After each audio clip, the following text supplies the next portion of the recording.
जय हिंद दोस्तों, आप सभी का स्वागत है हमारे इस YouTube चैनल में जीके जीएस बाय धर्मेंद्र में।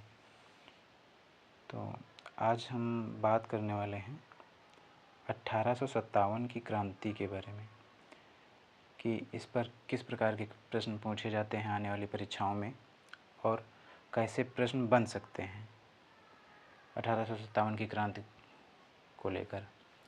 तो ये आपके क्वेश्चन जो हैं, चाहे आपका एसएससी हो, यूपीपी हो या अदर कोई एग्ज़ाम्स हों, उन सभी में पूछे जाते हैं। तो इसी के बारे में आज हम बात करेंगे। आगे देखते हैं कि क्वेश्चन क्या है हमारा। पहला क्वेश्चन है 1857 की क्रांति, 1857 की क्रांति की शुरुआत कहाँ से हुई थी। जो 1857 की क्रांति है उसकी शुरुआत कहाँ से हुई थी। ऑप्शन नंबर 1 है मेरठ से, ऑप्शन नंबर 2 है गुजरात से, ऑप्शन नंबर 3 है झांसी से, ऑप्शन नंबर 4 है मतलब ऑप्शन डी है अवध से। कहाँ से शुरुआत हुई थी? 1857 की क्रांति की शुरुआत कहाँ से हुई थी? झांसी से नहीं, अवध से नहीं, गुजरात से नहीं, कहाँ से? मेरठ से। 1857 की क्रांति कहाँ से हुई? मेरठ से। नेक्स्ट क्वेश्चन पे समझ में आया कुछ? चलिए नेक्स्ट क्वेश्चन पे चलते हैं। नेक्स्ट क्वेश्चन क्या कह रहा है? नेक्स्ट क्वेश्चन कहता है कि पढ़िए और इसका उत्तर दीजिए क्या हो सकता है। तो पहला क्वेश्चन, दूसरा क्वेश्चन है 1857 की क्रांति की शुरुआत कब हुई थी? यानी 1857 की क्रांति की जो शुरुआत हुई थी वो किस तारीख को हुई थी? ऑप्शन ए है 12 मई 1857, ऑप्शन बी है 15 मई 1857, ऑप्शन सी है 10 मई 1857, ऑप्शन डी है 13 मई 1857। तो देखिए और सही आंसर देने की कोशिश करिए कि 1857 की क्रांति कब हुई थी। यानी तो कब हुई थी? 10 मई 1857 को। कब हुई थी? 10 मई 1857 पे। तो अगले क्वेश्चन पे चलते हैं। अगला क्वेश्चन क्या कहता है कि डॉक्ट्रिन ऑफ लैप्स, यानी डॉक्ट्रिन ऑफ लैप्स के नाम से किस को जाना जाता था? यहाँ पे गलत मिसप्रिंट हुआ, किसको जाना जाता था। यानी डॉक्ट्रिन ऑफ लैप्स के नाम से किसको जाना जाता था? तो डलहौजी की हड़प नीति को, वेलेजली की सहायक संधि को तथा हिंदू उत्तराधिकार अधिनियम को या इनाम कमीशन को। ऑप्शन 4 दिए गए हैं कि, और क्वेश्चन क्या कह रहा है कि डॉक्ट्रिन ऑफ लैप्स के नाम से किसको जाना जाता है? तो डलहौजी की हड़प नीति को, वेलेजली की सहायक संधि को, हिंदू उत्तराधिकार अधिनियम को या इनाम कमीशन को किसे जाना जाता था? डलहौजी, यानी डॉक्ट्रिन ऑफ लैप्स किसे कहते थे? तो डलहौजी की हड़प नीति को डॉक्ट्रिन ऑफ लैप्स के नाम से जाना जाता है। किस नाम से? Doctrine of lapse. चलिए अगले क्वेश्चन पे चलते हैं और देखते हैं, फटाफट रिवीजन करते हैं। ये क्वेश्चन जो है ज़्यादा से ज़्यादा परीक्षा में पूछे जाने वाले क्वेश्चन, जो हमेशा किसी न किसी परीक्षा में ज़रूर आते हैं, ऐसे प्रश्न हैं। तो अगला क्वेश्चन है कि डलहौजी की हड़प नीति सबसे पहले किस राज्य पर लागू हुई थी? तो यानी जो डलहौजी की हड़प नीति थी वो सबसे पहले किस राज्य पर लागू हुई थी? ऑप्शन आपके हैं, option number 1 Satara, option number 2 Jhansi, option number C Madras, option number D Awadh. किस पे लागू हुई थी? तो डलहौजी की हड़प नीति सबसे पहले किस राज्य पर लागू हुई थी? सतारा पे। किस पे? सतारा पे। अगले क्वेश्चन पे चलते हैं, अगला क्वेश्चन देखते हैं और फटाफट रिवीजन करते हैं। अगला क्वेश्चन है वेलेजली। क्वेश्चन क्या कह रहा है? वेलेजली की सहायक संधि को अपनाने वाली पहली रियासत कौन थी? यानी जो वेलेजली की सहायक संधि आई थी, वेलेजली की सहायक संधि, उसको सबसे पहले किस रियासत ने अपनाया था? तो अवध रियासत थी, या फिर हैदराबाद रियासत थी, या फिर जूनागढ़ की रियासत थी, या फिर सतारा की रियासत थी। कौन सी रियासत थी? तो ऑप्शन क्या हो जाएगा? इसका आंसर, करेक्ट आंसर क्या होगा बताइए?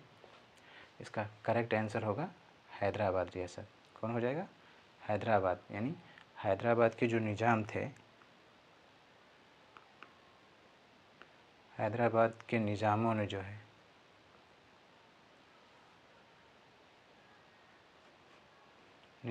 जो सबसे पहले बेलीजली की सहायक संधि को अपनाया था। तो ये समझ में आया? अगले क्वेश्चन पे चलते हैं। अगला क्वेश्चन क्या कर रहा है? इनाम कमीशन, यानी एक होता था इनाम कमीशन, का गठन कब किया गया था? यानी इनाम कमीशन का गठन कब किया गया था? तो ऑप्शन नंबर 1 है 1852 में, 1854 में, 1857 में, या फिर 1947 में। इनाम कमीशन का गठन कब हुआ था? 1852 में, ऑप्शन बी 1854 में, ऑप्शन सी 1857 में, ऑप्शन डी 1947 में। कब हुआ था इनाम कमीशन का गठन? आंसर करिए, कब हुआ था? ये आपका हुआ था 1852 में। इनाम कमीशन का गठन 1852 में। अगले क्वेश्चन पे चलते हैं। अगला क्वेश्चन क्या कह रहा है? अगला क्वेश्चन कह रहा है 1857 की क्रांति का तात्कालिक कारण क्या था? यानी 1857 की क्रांति जो हुई थी उसका सबसे तात्कालिक कारण क्या था? आपका ऑप्शन नंबर 1 है भारत में नस्ली भेदभाव, ऑप्शन नंबर बी पदोन्नति में भेदभाव, ऑप्शन नंबर सी चर्बी युक्त कारतूसों का प्रयोग, ऑप्शन नंबर डी सैनिकों का कम वेतन होना। यानी या तो सेना में नस्ली भेद होता था, यानी जातिवाद का भेदभाव होता था, वो पहला कारण बना 1857 की क्रांति का, या फिर पदोन्नति में भेदभाव, यानी भारतीयों को कम छोटा पद दिया जाता था जबकि अंग्रेज़ों को बड़ा पद दिया जाता था, यह तत्कालिक कारण था, या फिर ऑप्शन सी चर्बी युक्त कारतूस का प्रयोग था, यानी और सैनिकों का कम वेतन होना क्या था? तो चर्बी युक्त कारतूस का प्रयोग होना सबसे तात्कालिक कारण बना 1857 की क्रांति का, जो है वो चर्बी युक्त कारतूस का प्रयोग बना, चर्बी युक्त कारतूस का प्रयोग। अगला क्वेश्चन पे क्या है? अगला क्वेश्चन पे चलते हैं। अगला क्वेश्चन कह रहा है, पढ़िए और इसका जवाब दीजिए आप लोग। अगला क्वेश्चन है निम्नलिखित में से 34वीं रेजिमेंट के सैनिक कौन थे? यानी 34वीं जो रेजिमेंट थी उसके सैनिक कौन थे? चंद्रशेखर आज़ाद थे, भगत सिंह थे, या फिर मंगल पांडे, या फिर सुखदेव। इनमें से कौन से थे जो 34वीं रेजिमेंट के सैनिक थे? तो आपका सही आंसर हो जाएगा भगत सिंह। ये हो जाएगा गलत, ये नहीं होगा। आपका आंसर हो जाएगा मंगल पांडे, जो 34वीं रेजिमेंट के सैनिक थे। 34वीं रेजिमेंट सैनिक 34वीं रेजिमेंट सैनिक के सैनिक थे, 34वीं रेजिमेंट के सैनिक थे। क्या आंसर हो जाएगा? मंगल पांडे। चलिए अगले क्वेश्चन पे चलते हैं। अगला क्वेश्चन कह रहा है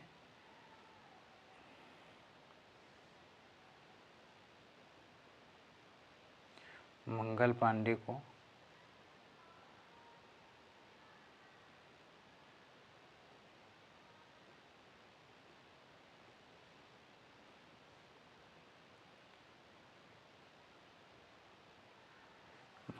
यानी मंगल पांडे जी के द्वारा चर्बी युक्त कारतूस का विरोध करने की घटना कब घटित हुई थी? यानी मंगल पांडे ने जो है चर्बी युक्त कारतूस का विरोध किया था, तो कब किया था?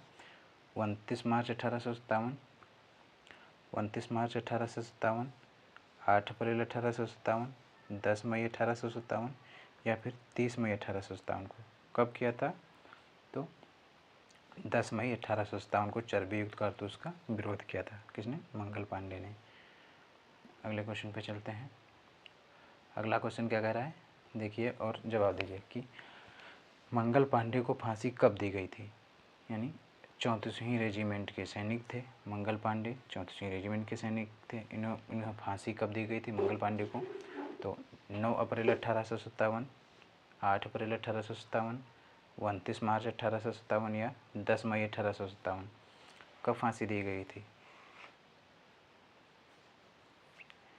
कब फांसी दी गई थी? मंगल पांडे को फांसी कब दी गई थी?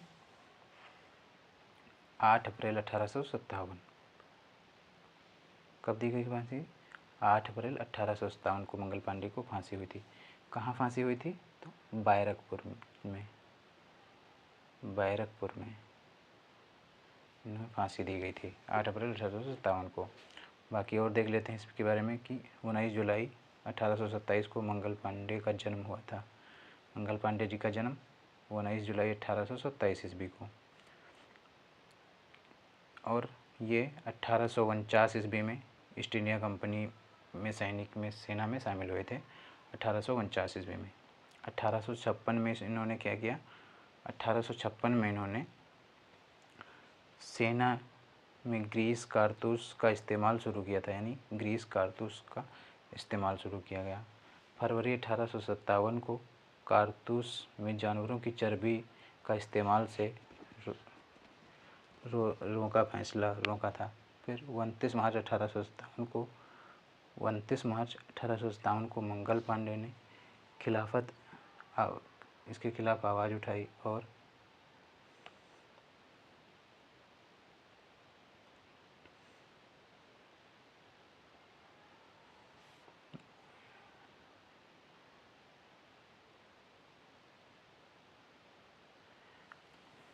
अगले क्वेश्चन पे चलते हैं। अगले क्वेश्चन को देखते हैं। अगला क्वेश्चन क्या कह रहा है कि 1857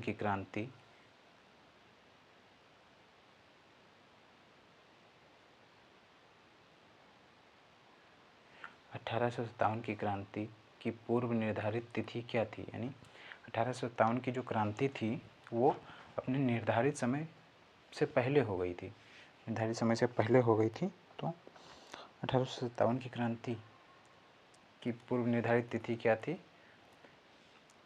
वो थी 31 अप्रैल 1857। यानी जो तिथि निर्धारित की गई थी 1857 की कि किस दिन को जो है युद्ध होगा, क्रांति शुरू होगी, वो थी 31 अप्रैल 1857। अगले क्वेश्चन पे चलते हैं।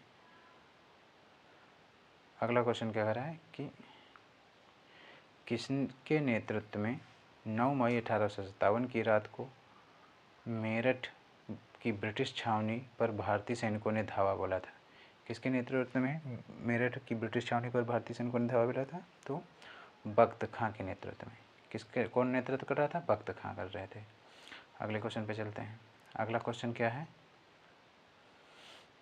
31 मई 1857 की पूर्व निर्धारित तिथि का प्लान किसके द्वारा तैयार किया गया था? यानी 31 मई 1857 की पूर्व निर्धारित तिथि का जो प्लान था, यानी योजना किसने बनाई थी कि 31 मई को यह होगा 1857 की क्रांति? तो उसमें कौन कौन शामिल थे? आपके नाना साहब और रंगोजी बापू, दोनों लोगों ने मिलकर यह प्लान तैयार किया था कि जो है 1857 की क्रांति जो है वो 31 मई को होगी। यानी तो आपका आंसर कौन सा हो जाएगा? ए एंड बी दोनों। अगले क्वेश्चन पे चलते हैं। अगला क्वेश्चन कह रहा है कि निम्नलिखित में से दिल्ली में 1857 की क्रांति का नेतृत्व कौन कर रहा था? यानी निम्नलिखित में से दिल्ली में 1857 की क्रांति का नेतृत्व कौन कर रहा था? तो कौन? बहादुर शाह जफ़र, या फिर जीनत महल, या फिर बख्त खां, या फिर ऑप्शन नंबर डी है ए एंड बी दोनों। कौन है? तो हो जाएगा ए एंड बी दोनों करेक्ट हो जाएंगे। यानी 1857 की क्रांति का नेतृत्व कौन कर रहा था? 1857 की क्रांति का नेतृत्व कौन हो जाएगा? बख्त खां, ये नहीं होंगे, बहादुर शाह जफ़र नहीं होंगे, जीनत महल नहीं होंगी। आपका आंसर हो जाएगा बख्त खां। कौन आंसर हो जाएगा? करेक्ट आंसर हो जाएगा बख्त खां कर रहे थे 1857 की क्रांति का नेतृत्व दिल्ली में। अगले क्वेश्चन पे चलते हैं। अगला क्वेश्चन हमारा क्या कह रहा है कि दिल्ली में चल रहे 1857 के दिल्ली विद्रोह को दबाने के लिए कौन दो ब्रिटिश अधिकारी भारत आए थे? तो यानी जब दिल्ली विद्रोह चल रहा था, दिल्ली में 1857 की क्रांति जब हो रही थी, तो उस समय वहाँ के दंगों को शांत करने के लिए ब्रिटिश सरकार के द्वारा किन 2 लोगों को भेजा गया था भारत? तो हडसन एवं निकल्सन, कैंपबेल और हडसन, कैंपबेल और हडसन, या निकल्सन और कैंपबेल, कौन थे? हडसन और निकल्सन को भेजा गया था। हडसन और निकल्सन को भेजा गया था। हडसन एवं निकल्सन को भेजा गया था। अगले क्वेश्चन पे चलते हैं। लिखा है 1857 की क्रांति के समय भारत का गवर्नर जनरल कौन था? 1857 की क्रांति के समय भारत का गवर्नर जनरल कौन था? तो आपका कौन सा था? कैनिंग थे, या फिर रिपन थे, या फिर हार्डिंग, या फिर लिटन? कौन था? कैनिंग। 1857 की क्रांति के समय भारत का गवर्नर जनरल लॉर्ड कैनिंग थे। अगले क्वेश्चन पे चलते हैं। अगला क्वेश्चन कह रहा है कि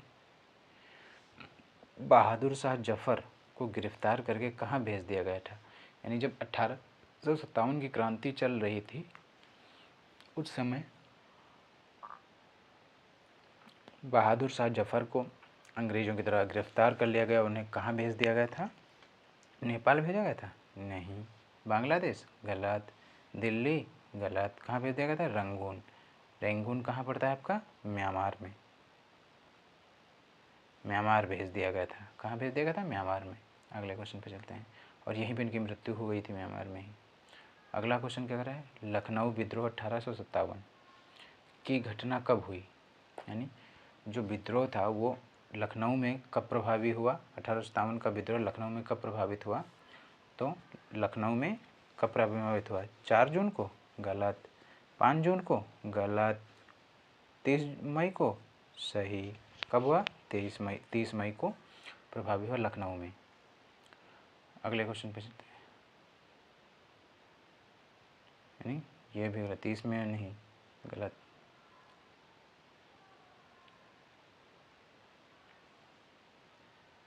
कब प्रभावी हुआ था? लखनऊ में कब हुआ? 4 जून को। लखनऊ विद्रोह 4 जून को हुआ। अगले क्वेश्चन पे चलते हैं। 1857 में चल रहे लखनऊ विद्रोह का नेतृत्व कौन कर रहा था? तो 1857 में जो लखनऊ में विद्रोह चल रहा था, तो लखनऊ में 1857 की क्रांति का नेतृत्व, यानी 1857 की क्रांति का नेतृत्व जो है लखनऊ में कौन कर रहा था? तो लखनऊ में कौन था? ब्रिटिश कादिर थे? गलत। बेगम हजरत महल जी कर रही थी। कौन? बेगम हजरत महल। अगले क्वेश्चन पे चलते हैं। अगला क्वेश्चन क्या कह रहा है कि ब्रिटिश सरकार के द्वारा किस ब्रिटिश अधिकारी को लखनऊ विद्रोह को दबाने के लिए भेजा गया था?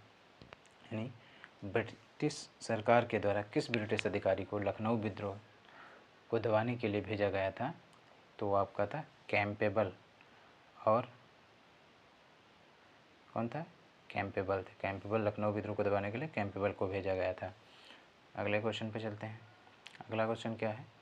अगला क्वेश्चन कह रहा है कि महाकपरी के नाम से निम्नलिखित में से किस को जाना जाता, किसे जाना जाता था? यानी महाकपरी की उपाधि से किसे जाना जाता था? तो रानी लक्ष्मीबाई को, राधा देवी को, कुंवर सिंह को, या जीनत महल को? किसको जाना जाता था?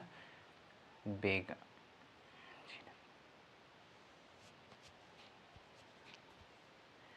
ये आपका हो जाएगा जीनत नहीं, बेगम हजरत होगा यहाँ। बेगम हजरत महल को, बेगम हजरत महल को जो है महाकफरी के नाम से जाना जाता था। अगले जीनत महल, बेगम हजरत महल को। अगला क्वेश्चन कह रहा है कि 1857 के विद्रोह के समय भारत का गवर्नर जनरल कौन था? यानी दोबारा क्वेश्चन रिपीट होगा, कौन था? कैनिंग था। अगले क्वेश्चन पे चलते हैं, ये पढ़ चुके हैं हम। अगला क्वेश्चन है 1857 में इलाहाबाद को आपातकालीन मुख्यालय किसने बनाया था? यानी 1857 में जब क्रांति चल रही थी तो उस समय तात्कालिक मुख्यालय इलाहाबाद को किसके द्वारा बनाया गया था? कैनिंग के द्वारा, जॉन बेनेट हैरिस के द्वारा, या फिर हेनरी लॉरेंस के द्वारा, या फिर जनरल नील के द्वारा? किसके द्वारा? लॉर्ड कैनिंग ने जो है वो इलाहाबाद को आपातकालीन मुख्यालय बनाया था। इलाहाबाद को आपातकालीन मुख्यालय बनाया था। तो आज हमारे इतने ही क्वेश्चन थे, जो टोटल लगभग आपके 20 क्वेश्चन थे। ऐसे ही ऐसे ही जो है इम्पॉर्टेंट क्वेश्चन पढ़ने के लिए आप हमारे चैनल को सब्सक्राइब कर सकते हैं और लाइक शेयर भी कर सकते हैं अगर कंटेंट पसंद आए। और ऐसे ही हम आपको आगे की भी टॉपिक वाइज जो है क्वेश्चन देते रहेंगे। तो थैंक यू फॉर वाचिंग के लिए, मेरा वीडियो देखने के लिए, और ज़्यादा से ज़्यादा आप लोग मेरा सपोर्ट करिए और ज़्यादा से ज़्यादा लोगों में शेयर करिए, जिससे कि मैं और आपको अच्छा कंटेंट प्रोवाइड कर सकूं।